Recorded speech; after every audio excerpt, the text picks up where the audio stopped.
Muy buenos días, hermanos, que el Señor les bendiga. Gracias por tomarse este minutito para compartir aquí. Espero que ya pasó ahí unos segunditos deleitándose en la palabra del Señor. La lectura de hoy y los breves comentarios provienen de Segunda de Corintios, capítulo 3. Así que estaremos hablando del el apóstol Pablo, sus compañeros ministros del nuevo pacto. Así que comienza con una serie de preguntas que estará haciendo ahí y contestando también de algo que ya había hecho una pregunta. Comenzamos otra vez a recomendarnos a nosotros mismos.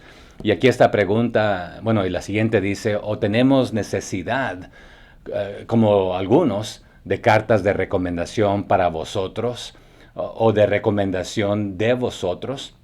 En otras palabras, ya nos conocemos, sí, pero tenemos que comenzar desde nuevamente, porque la pregunta hasta cierto punto, también vamos a alabarnos nosotros mismos ante ustedes, o nos están comparando y somos como otros, aquellos que mencionó en el capítulo anterior, que adulteran el evangelio, que falsifican, que trafican el evangelio para su propio bien. ¿Acaso no nos conocen realmente? Y parecía nuevamente que esta era una de las situaciones que había surgido, que algunos estaban cuestionando quién era Pablo, su apostolado, que él había sido llamado por el Señor Jesucristo. Y el contraste, la comparación de la segunda carta a la primera. En la primera tenemos al apóstol Pablo introduciéndose como un siervo de Jesucristo, de los más bajos. Pero aquí tenemos la segunda carta que comienza introduciéndose como apóstol del Señor Jesucristo. Y aparentemente esta era una de las preguntas en cuestiones aquí. Entonces, por lo consiguiente, vamos a comenzar a decir quiénes somos nosotros. ¿Quieren que comencemos ahí con un desfile de anunciándonos quiénes somos? O necesitan que realmente nos introduzcamos a ustedes y con cartas de presentación que otros nos han enviado. Y no es de que las cartas de recomendación fuesen malas o negativas. Es más, el apóstol Pablo mismo escribió cartas de recomendación. Ayúdenme ahí, dejen en sus comentarios a quienes, por ejemplo, el apóstol Pablo recomendó. Doy algunos, por ejemplo, a Tito, a Timoteo, también ponga ahí en sus comentarios quién dio, por decirlo así, una carta de avalación para el apóstol Pablo cuando él se convirtió al cristianismo. Cuando él se convirtió, los discípulos, los creyentes le temían porque conocían su reputación, lo que él había hecho, cómo él había maltratado a la iglesia. Entonces, pero alguien se paró, puso su cuello y dijo, yo lo avalo, que verdaderamente, y comenzó a discipularlo. Y es más, ya pasamos ahí por donde encontramos el nombre de este individuo al lado del nombre de Pablo. Y después más tarde, el nombre más prominente va a ser el de Pablo, y el que lo discipuló, el que invirtió en él, ya después ni escuchamos de él, va disminuyendo, y después ya no escuchamos. Pero estas cartas de recomendaciones eran buenas, porque a veces se cuestionaba si la persona que te estaba compartiendo algo había sido enviada, comisionada, tenía la autoridad para hacer lo que estaba haciendo. Entonces, cuando alguien se pare en algún púlpito o a enseñar, siempre verifique que lo que está compartiendo proviene de la palabra de Dios. Que aunque el motivo que se está diciendo también es de que muchos utilizaban el mismo mensaje de Dios, pero lo diluían, lo adulteraban para sacar provecho para sí mismo en lugar de ayudar a los demás. Entonces, por eso las preguntas. Vamos a comenzar de nuevo a recomendarnos nosotros a ustedes, o que ustedes mismos nos recomienden, o otros nos recomienden con carta. Sí, era una práctica de aquellos entonces. Nuevamente el apóstol Pablo les decía, acepten a este hermano como que me aceptaran a mí. Yo avalo por él. Al él estar ahí, es como que yo esté ahí, porque lo recomiendo. También hubo uno que ahí que se escapó de su amo y después ahí lo manda de regreso con una carta de recomendación. También dejen ahí en su comentario quién fue este. Pero las cartas de recomendaciones son buenas porque son aquellos que tienen buen carácter y están recomendando a otros que dicen, bueno, esta persona vive correctamente, íntegramente, entonces lo recomiendo. pero cuando alguien se recomienda a sí mismo, pues ¿quién más te avala? Pero lo que aquí les está diciendo, no necesitamos de estas cartas nosotros de recomendación. Dice el 2, nuestras cartas sois vosotros, escritas en nuestros corazones, conocidas y leídas por todos los hombres. En otras palabras, el resultado, ustedes como producto, son nuestra carta de recomendación. No necesitamos tener otra carta de recomendación de alguien más, de nuestro apostolado, quién nos ha comisionado, quién nos ha llamado. Y claro, el Señor Jesucristo fue quien fundó la iglesia, quien envió y comisionó a los discípulos de Jesucristo, a los apóstoles, y el apóstol Pablo ahí entró como abortivo, uno de los últimos apóstoles, porque nuevamente para poder ser un apóstol, uno de los requisitos más importantes era haber tenido esa experiencia de haber visto, interactuado con el Señor Jesucristo. Pero el apóstol Pablo dice, yo nací como fuera de tiempo, como abortivo en otro tiempo, pero aún el Señor se me apareció y me permitió tomar parte del apostolado, porque los 12 apóstoles nuevamente el Señor los llamó, los ordenó, los comisionó. Claro, Judas se suicidó y después ahí tomaron las suertes y escogieron de Dios, de dos, perdón, aunque los dos eran íntegros y llenaban los requisitos, solamente se seleccionó a uno. Entonces no necesitamos darles cartas, porque ustedes mismos, el resultado, son el producto de que somos líderes verdaderos, apóstoles comisionados por el Señor. Ahí ponga en el comentario, hubo un ejemplo que ya pasamos por allí, en los evangelios, quizás en Hechos, donde encontramos que unos líderes religiosos tenían sus propios discípulos y levantaron un buen grupo, pero cuando el líder murió, aquel grupo se deshizo. Pero en esta ocasión, los líderes religiosos tomaron a los hombres de Dios y los iban a maltratar, pero otro líder religioso les dijo, otro líder, no hagan esto, por favor, consideren lo que están haciendo, porque si esto es de hombre, va a acabar, va a morir, así que no hagan nada. Pero si es de Dios, tengan cuidado, consideren esto, porque se van a encontrar peleando contra Dios y ustedes no quieren encontrarse haciendo esto. Entonces, en este aspecto, si ustedes dudan que el ministerio que tenemos de nosotros es de parte de Dios, pues ustedes son el resultado, porque continuamos adelante. Esto no ha muerto. La iglesia sigue hacia adelante. Entonces dice el siguiente verso: siendo manifiesto que sois carta de Cristo, expedida por nosotros, escrita no con tinta, sino con el Espíritu del Dios vivo, no en tablas de piedra, sino en tablas de carne del corazón. Las cartas de recomendación se hacían en papel, en tinta, en papiro, en piedra, de diferentes maneras, con cincel. Pero esta no es una carta de recomendación cualquiera, sino que no ha sido con tinta y papel que se desvanece, se borra, sino que han sido sellados con el Espíritu Santo, este sello de que nos identifica como hijos de Él, y es en sus corazones. Sí, hay que creer en la mente, pero más importante hay que creer en el corazón y confesarlo con la boca. Y ustedes han hecho esto, nosotros hemos hecho esto es lo que nos une, esta es nuestra carta de recomendación. El 4. Y tal confianza tenemos mediante Cristo para con Dios, no que seamos competentes por nosotros mismos para pensar algo como de nosotros mismos, sino que nuestra competencia proviene de Dios. En otras palabras, aquí está contestando la pregunta que hizo en el capítulo anterior. ¿Somos lo suficiente nosotros? ¿Nos creemos la gran cosa para ser los portadores de Dios? No. Él nos dio estas habilidades. Nosotros en nuestros propios méritos no llenamos estos requisitos, no calificamos. Entonces no nos creemos la gran cosa nosotros en nuestras propias fuerzas, sino que nuestras cualidades y calificaciones, los requisitos los llenamos no por nuestra propia cuenta, sino de lo que proviene de Dios. Así que en nuestras fuerzas no somos competentes. Él nos ha dado la habilidad, la posibilidad de compartir a Cristo, porque Él nos da lo que estamos hablando. Él nos ha dado su Espíritu Santo que nos dirige. Entonces, no podemos ni pensar que somos la gran cosa. Entonces, por favor, tampoco malinterpreten. Sí, me introduje como siervo y como apóstol, pero soy apóstol por la gracia del Señor, por su llamado, siervo, ministro de Él. Entonces no pienso la gran cosa de mí y de nuestros compañeros, pero aún Él es nuestra competencia en el sentido que nos ha hecho aquí competentes para poder compartir el Evangelio. Nos ha hecho hábiles para el ministerio, para ser ministros del nuevo pacto. Y todo esto otra vez proviene del Señor.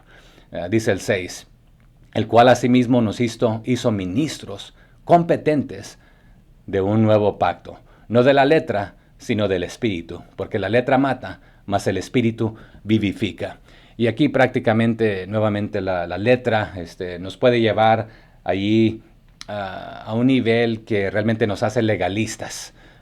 Entonces aún hay papeles legales que se le nombra contratos legales, pero cuando algo está así a la pie de la letra, pues se le nombraría legal. Pero aquí en este aspecto le está diciendo, las leyes, las normas que los hombres han impuesto son mucho más allá de lo que ellos mismos pueden realizar.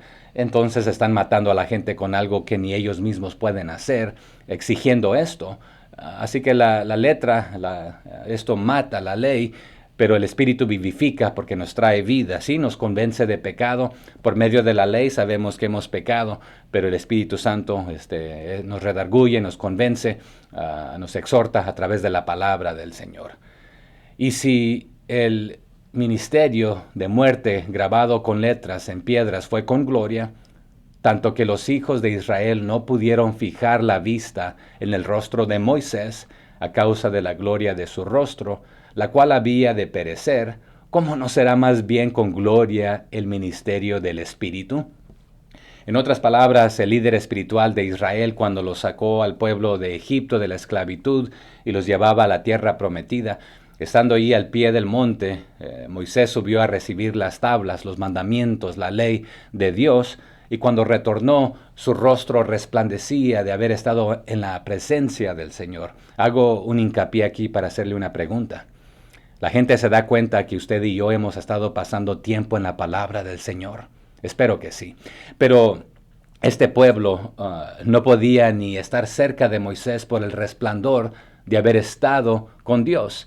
Pero el resplandor de su rostro no era, ya no emitía el mismo resplandor que cuando estuvo en la presencia del Señor. Entonces, aquí a comparación, en aquellos tiempos Dios visitaba, su Espíritu Santo visitaba, pero ahora, en contraste, su Espíritu Santo no solamente visita, sino que está presente, vive en nosotros, es nuestro guía, nos guía a toda la verdad. Entonces, esta gloria es aún mejor en comparación a aquella. Todo aquello era sombra de lo que iba a venir. El pacto antiguo, la muerte de un animalito, su sangre derramada, era una sombra, cubría los pecados, pero cuando Cristo vino, el nuevo pacto, Él derramó el Cordero de Dios una vez y para siempre por nuestros pecados, no para cubrirlos, sino para eliminarlos, borrarlos completamente.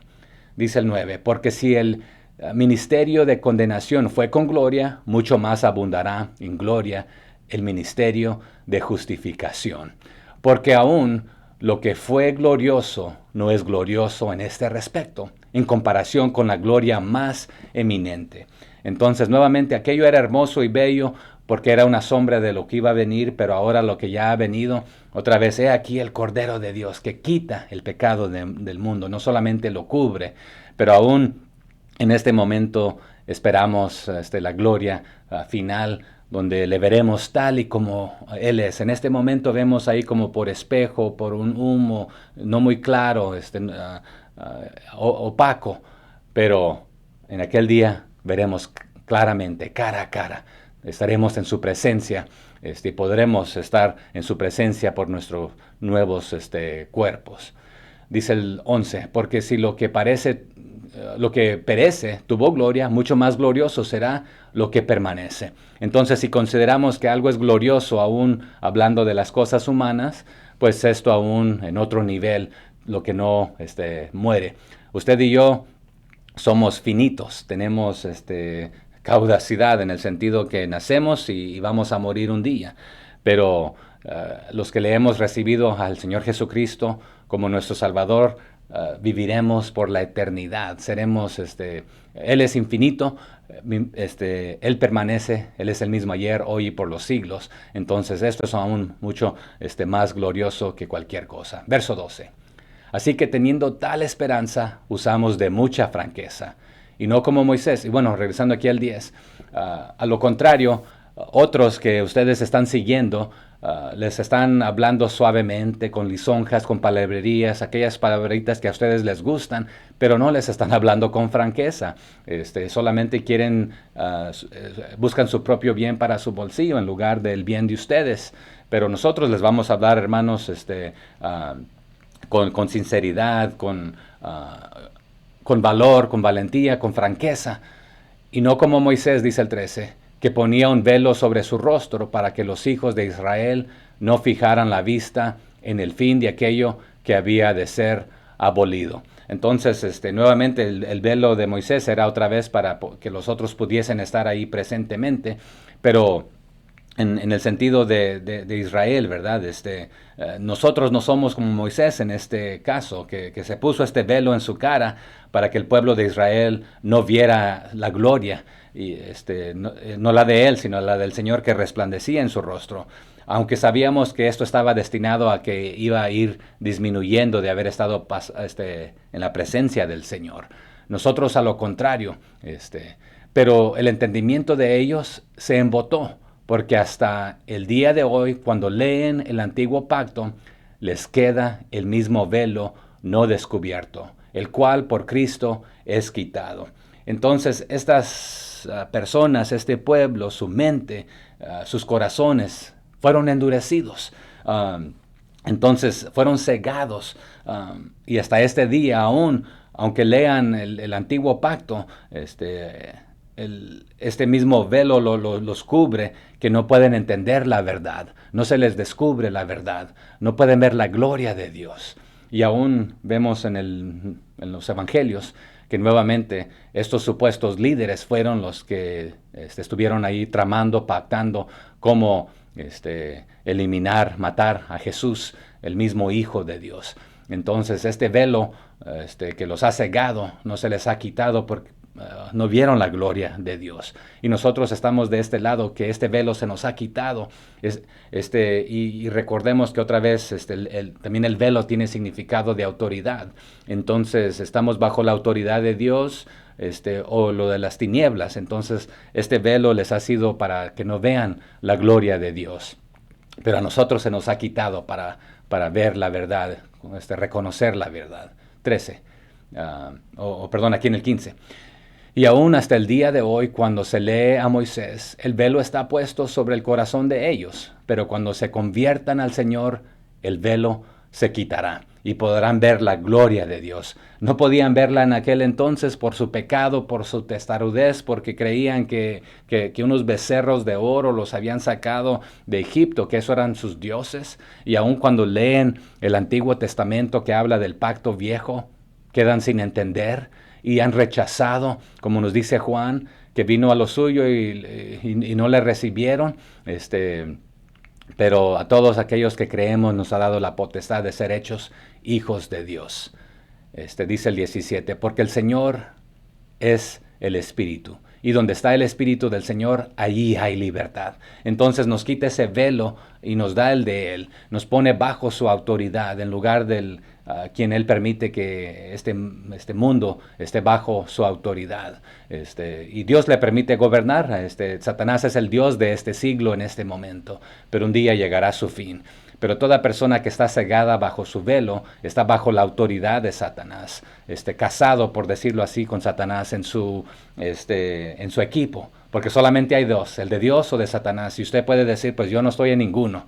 Bueno, al no aceptar el de Dios, usted todavía tiene este velo, está cegado. Por eso también les dijo Pablo a los Corintios, ¿verdad? Que la predicación de la cruz, de la palabra del Señor, el Evangelio, es locura para los que se pierden, están cegados, están velados, tienen un paño sobre su cabeza, pero no solamente los ojos, sino que lo cubre todo, porque están bajo la autoridad, sometidos bajo Satanás, en lugar bajo autoridad de Dios. Y claro, el velo para las mujeres en aquel entonces también era símbolo de que estaba bajo autoridad, que ya tenía esposo, y nuevamente no porque es inferior la mujer, sino por el orden que el Señor ha dado, ¿verdad? El hombre también se somete y está bajo autoridad en las diferentes cosas.